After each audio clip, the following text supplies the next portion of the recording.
ମାରଣାଥା ଆସନ୍ତୁ ପ୍ରଭୁଙ୍କର ଲୋକମାନେ ଆମେ ପ୍ରଭୁଙ୍କ ବାକ୍ୟ ମାନେ ପାଠ କରିବା, ପ୍ରଭୁଙ୍କ ବାକ୍ୟ ମାନେ ଶୁଣିବା। ଦେଖନ୍ତୁ ଏଠାରେ ପରମ ଗୀତ ବିଷୟରେ ଆମେ ବୁଝିବା। ପ୍ରଭୁଙ୍କ ବାକ୍ୟ ଶୁଣିଲେ ଆମମାନଙ୍କୁ ପ୍ରଭୁ ଆମମାନଙ୍କୁ ଆଶୀର୍ବାଦ ଦାନ କରିବେ, ସୁସ୍ଥ ଦାନ କରିବେ, ଜ୍ଞାନ ଦାନ କରିବେ, ତାଙ୍କ ମାର୍ଗରେ ଆମକୁ କଡ଼ାଇ କରି ନେବେ। ଦେଖନ୍ତୁ ଆମେ ପ୍ରଭୁଙ୍କ ବାକ୍ୟ ମାଧ୍ୟମରେ ଯିବା, ଏଠାରେ ପାଠ କରିବା। ପରମ ଗୀତ ତାର 2 ପର୍ବ ଆମେ 1 ପଦ ଆମେ ପାଠ କରିବା। ମୁଁ ସାରଣର ଗୋଲାପ, ତଳଭୂମିର ଶୋଷଣ ପୁଷ୍ପ। ଆମିନ୍। ଆସନ୍ତୁ ପ୍ରଭୁଙ୍କ ଲୋକମାନେ ଆମେ ବାକ୍ୟ ବିଷୟ ନେଇ ଆମେ ଅଳ୍ପ ପ୍ରାର୍ଥନା କରିବା। हे ଆମମାନଙ୍କ ପ୍ରାଣ ପ୍ରିୟତମ ଯୀଶୁ ପ୍ରଭୁ, ତମ ସୁନ୍ଦର ସାନ୍ନିଧ୍ୟରେ ଅଛୁ ବାପା, ତମ ହସ୍ତ ବିସ୍ତାରକୁ ମେହା ପ୍ରକାଶନ କରୁ। এই ଅଳ୍ପ ତୁମର ଜୀବନ୍ତ ବାକ୍ୟକୁ ବୁଝିବା ପାଇଁ ଆମମାନଙ୍କୁ ଜ୍ଞାନ ତୁମେ ଦାନ କର। ତୁମର ଆତ୍ମ ଦେଇ ଆମମାନଙ୍କ କଥା ହଉ ପ୍ରଭୁ। এই ବାକ୍ୟ ଗଭୀର ବିଷୟରେ ବୁଝିବା ପାଇଁ ଅଳ୍ପ ସମୟ ତୁମେ ଆମମାନଙ୍କ ସାଙ୍ଗରେ ରହି ମଧ୍ୟ ଯାହା ତା ଅର୍ଥ ହେଉଛି ବୁଝାଇବା ସୁଯୋଗ ଦିଅ। ଯୀଶୁ ପ୍ରଭୁ ତୁମ ନାମ ମାଗୁଛୁ, ଆମେନ୍। ଆସନ୍ତୁ ପ୍ରଭୁଙ୍କ ଲୋକମାନେ ବାକ୍ୟ ମାଧ୍ୟମରେ ଯିବା। ଦେଖନ୍ତୁ ଏଠାରେ କିଶୋର ଲେଖା ଅଛି, ମୁଁ ସାରଣର ଗୋଲାପ। ଦେଖନ୍ତୁ ପ୍ରଭୁଙ୍କ ଲୋକମାନେ ଏଠାରେ ମୁଁ ବୋଲି କିଏ କହୁଛନ୍ତି ବୋଲି ଏଠାରେ ଲେଖା ହେଇକି ରହୁଛି। ମୁଁ ବୋଲି ଏଠାରେ କନ୍ୟା ନିଜେ କହୁଛନ୍ତି, ମୁଁ ସାରଣର ବୋଲି। ଦେଖନ୍ତୁ ପ୍ରଭୁଙ୍କ ଲୋକମାନେ ଯେତେବେଳେ କି ଏ କନ୍ୟା ବରଙ୍କ ବିଷୟ ନେଇକରି କହୁଛନ୍ତି, ବରଙ୍କ ବିଷୟ ନେଇ ଗୌରବ କରୁଛନ୍ତି, ବରଙ୍କ ବିଷୟ ନେଇ ପ୍ରଶଂସା କରୁଛନ୍ତି, କହୁଛନ୍ତି ଯେ ମୁଁ ସାରଣର ବୋଲି ଏଠାରେ ସେ ପ୍ରକାର କହୁଛନ୍ତି। ଏ ସାରଣ କିଏ? ଏ ସାରଣ ହେଉଛନ୍ତି ଆମମାନଙ୍କ ପ୍ରାଣ ପ୍ରିୟତମ, ଆମମାନଙ୍କର ପ୍ରଭୁ। ତାଙ୍କର ନାମ ହେଉଛି ସାରଣ। ଏ ମୁଁ ବୋଲ କିଏ? ଏ ହେଉଛି ସଜିତ କନ୍ୟା। ସେଥି ଯୋଗୁଁ ଏଠାରେ ଏ ସଜିତ କନ୍ୟା କହୁଛନ୍ତି ମୁଁ ବୋଲି ସେ କହୁଛନ୍ତି। ମୁଁ ବୋଲା ଯେଉଁ ଅର୍ଥ ହେଉଛି ପ୍ରଭୁଙ୍କ ଲୋକମାନେ ଯେଉଁ ଲୋକ ସଜିତ ହେଇ କରିଥିବେ, ପ୍ରଭୁଙ୍କର ତାଙ୍କର ପଛରେ ସେମାନେ ଚାଲିଥିବେ, ପ୍ରଭୁଙ୍କର ସେମାନେ ଡାକରେ ସେମାନେ ଥିବେ, ପ୍ରଭୁଙ୍କର ତାଙ୍କ ରାସ୍ତାରେ ସେମାନେ ଥିବେ, ପ୍ରଭୁଙ୍କର ପଦଚିହ୍ନରେ ସେମାନେ ଚାଲିଥିବେ, ସେମାନେ କହିପାରୁଛନ୍ତି କି ମୁଁ ବୋଲିକିନା।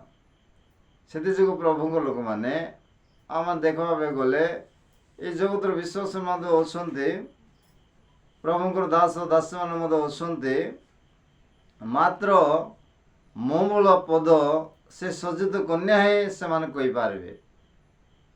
ଆଉ ଯଦି ସେମାନେ ସଜିତ ହେଇନଥିବେ ସେମାନେ କହିପାରିବେ ନାହିଁ କି ମୁଁ ବୋଲିକିନା। ମୋ ଅର୍ଥ କ'ଣ? ମୁଁ ସାରଣର, ସେଇଟା ଅର୍ଥ ହେଉଛି ମୁଁ ସାରଣର। ସେଥିଯୋଗୁଁ ସେମାନେ ସେ ସଜିତ କନ୍ୟାମାନେ ହିଁ କହିପାରିବେ।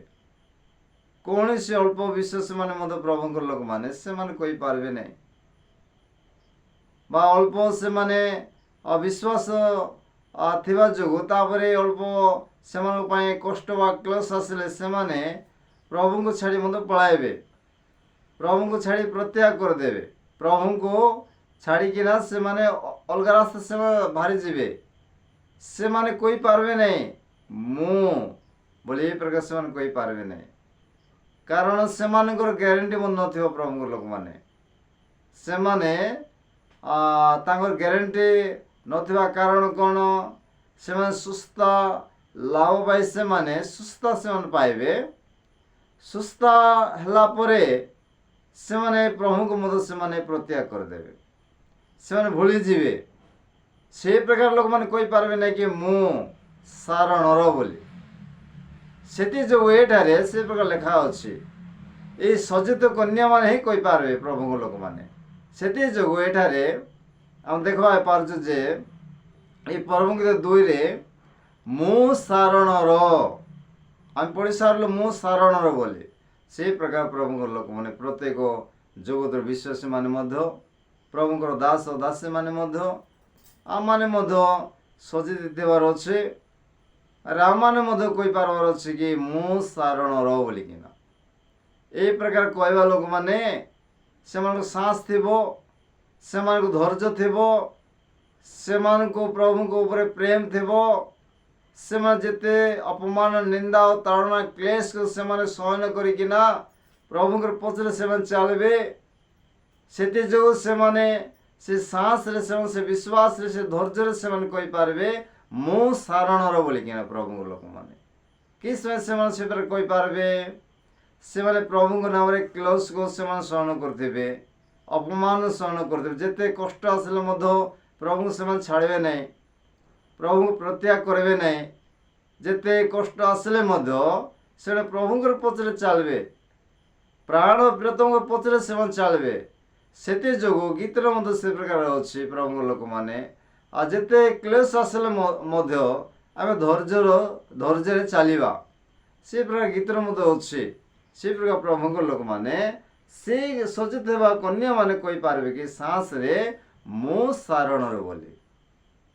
ଯେଉଁ ବିଶ୍ୱାସୀମାନେ ଅଛନ୍ତି, ଯେଉଁ ପ୍ରଭୁଙ୍କର ଦାସ ଦାସୀମାନେ ଅଛନ୍ତି, ସେମାନେ ଯଦି କ୍ଲେଶକୁ ସେମାନେ ଭୋଗି ନ ପାରେ, କ୍ଲେଶକୁ ସେମାନେ ସମ୍ଭାଳି ନ ପାରେ, ସେ ପ୍ରଭୁଙ୍କୁ ଯଦି ସେମାନେ ପ୍ରତ୍ୟାଗ କରି ସେମାନେ ପଳାଇବେ, ସେମାନେ କହିପାରିବେ ନାହିଁ। କାରଣ କିସ କହିପାରିବେ ନାହିଁ ବୋଲେ ସେମାନେ ସମ୍ପୂର୍ଣ୍ଣ ପ୍ରଭୁଙ୍କ ଉପରେ ଧୈର୍ଯ୍ୟ ନଥିବ, ପ୍ରେମ ନଥିବ, ଆଶା ନଥିବ। ସେଥିଯୋଗୁଁ ସେମାନେ ପ୍ରଭୁଙ୍କୁ ଛାଡ଼ି ମଧ୍ୟ ସେମାନେ ବାହାରିଯିବେ। ଆରେ ସଚେତ ଥିବା ଲୋକମାନେ ସେଟା ପ୍ରାଣ ଦେଇଥିବେ। ସେମାନଙ୍କର ସଚେତ ଥିବା କନ୍ୟାମାନେ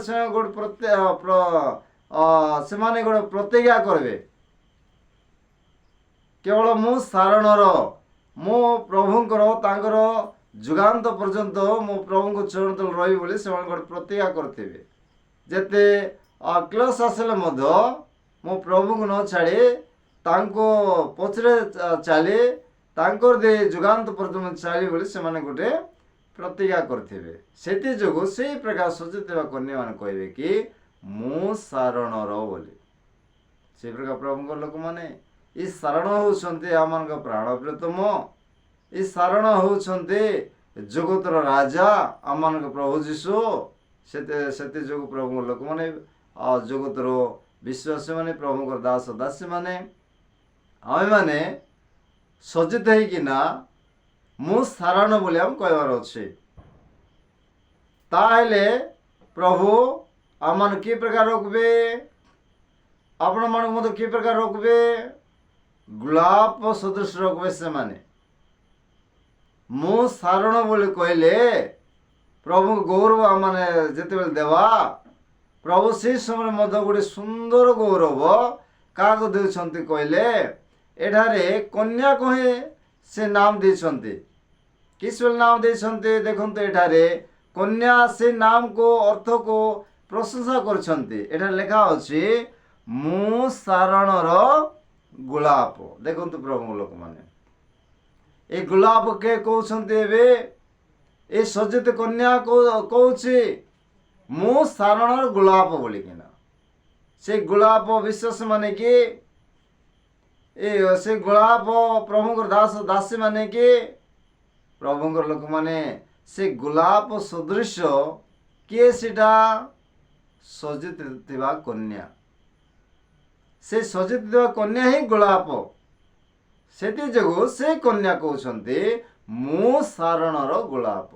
ସେ ନିଜେ ଗୋଲାପ ସଦୃଶ ଅଛି, ସେ ପ୍ରକାର ସେ ସଚେତ କନ୍ୟା କହୁଛନ୍ତି। ସେ ସଚେତ କନ୍ୟା ଗୋଲାପ ସଦୃଶ ଅଛନ୍ତି। ସେଥିଯୋଗୁଁ ସେ ସଚେତ କନ୍ୟା କହୁଛନ୍ତି କି ମୁଁ ସାରଣର ଗୋଲାପ। ସେଇ ପ୍ରକାର ପ୍ରଭୁଙ୍କର ଲୋକମାନେ, ପ୍ରଭୁଙ୍କର ସନ୍ତାନ ମାନେ, ଆମମାନେ କାହାର ଗୋଲାପ ହେବାର ଅଛି? ଯଦି ଆମେ ଜଗତର ଗୋଲାପ ହେବା ତାହେଲେ ଆମେ ଜଗତ ରହିଯିବା। ଯଦି ଆମମାନଙ୍କର ମିତ୍ର ବନ୍ଧୁମାନଙ୍କର ଯେଉଁ ଗୋଲାପ ହେବା ତାହେଲେ ଆମେ ଜଗତ ରହିଯିବା। ସେମାନଙ୍କର ବନ୍ଧୁ ମିତ୍ରମାନଙ୍କ ସହିତ ଆମେ ମିଳନ ହେବା ପ୍ରଭୁଙ୍କର ଲୋକମାନେ।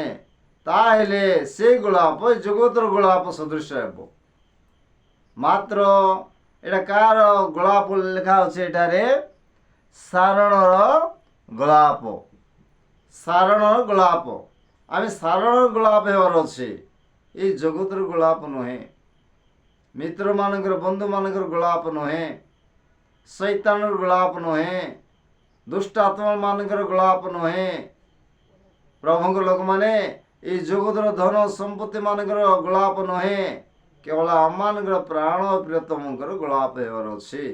ସେଥି ଯୋଗୁଁ ଏଠାରେ ପରମ ଗୀତରେ ଏଠାରେ ଲେଖା ହେଇକରି ଅଛି, ମୁଁ ସାରଣର ଗୋଲାପ। ପ୍ରଭୁଙ୍କ ଲୋକମାନେ ଆପଣମାନେ ମଧ୍ୟ ପ୍ରତ୍ୟେକ ବିଶ୍ୱାସ ମାନେ ମଧ୍ୟ ଜଗତର ପ୍ରଭୁଙ୍କର ଦାସ ଦାସୀ ମାନେ ମଧ୍ୟ ପ୍ରତ୍ୟେକ ବିଶ୍ୱାସୀ ପ୍ରିୟ ଭାଇ ଓ ଭଉଣୀ ମଣ୍ଡଳୀ ପରିବାର ମଧ୍ୟ ଆମମାନେ ସାରଣର ଗୋଲାପ ହେବାର ଅଛି। ଜଗତର ଗୋଲାପ ନୁହେଁ, ଆମେ ସାରଣ ଗୋଲାପ ହେବାର ଅଛି। ଯଦି ଆମେ ସାରଣ ଗୋଲାପ ହେବା ତାହେଲେ ପ୍ରଭୁ ଦ୍ୱିତୀୟ ଆଗମନରେ ସେମାନେ ଆସିବା ସମୟରେ ତାଙ୍କର ମେଘରେ ଆମମାନଙ୍କୁ ନେଇଯିବେ।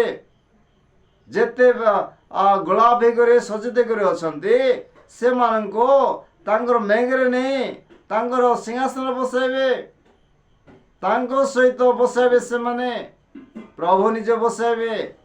ମାତ୍ର ଆମମାନେ କାହାର ଗୋଲାପ ହେବାର ଅଛି? ସାରଣର। ଆମେ ପରେଶର ଗୋଲାପ ହେବାର ନାହିଁ, ଜଗତର ଗୋଲାପ ହେବାର ନାହିଁ। ପ୍ରଭୁଙ୍କ ଲୋକମାନେ ଜଗତର ମଣ୍ଡଳୀ ପରିବାର ମାନେ ଆମମାନେ ଜଗତର ଗୋଲାପ ନ ହେଇକିନା ଆମମାନେ ସାରଣ ଗୋଲାପ ହେବାର ଅଛି। ସାରଣ ଗୋଲାପ ଯେତେବେଳେ ଆମେ ହେଇଥିବୁ ତାହେଲେ ଏ ଗୋଲାପ ସାରଣ ଅଲଗା ଥିବେ ନାହିଁ, ସେମାନେ ମିଳଣି କରିଥିବେ। ସେ ଗୋଲାପ ମଧ୍ୟ ସେ କଣ୍ଟା ସହିତ ମିଳେଇ କରିଥିବ। ସେ ପ୍ରକାର ପ୍ରଭୁଙ୍କ ଲୋକମାନେ ଏଇଟାରେ ସାରଣ ଗୋଲାପ ଏମାନେ ଏକ ହେଇକରି ଅଛନ୍ତି।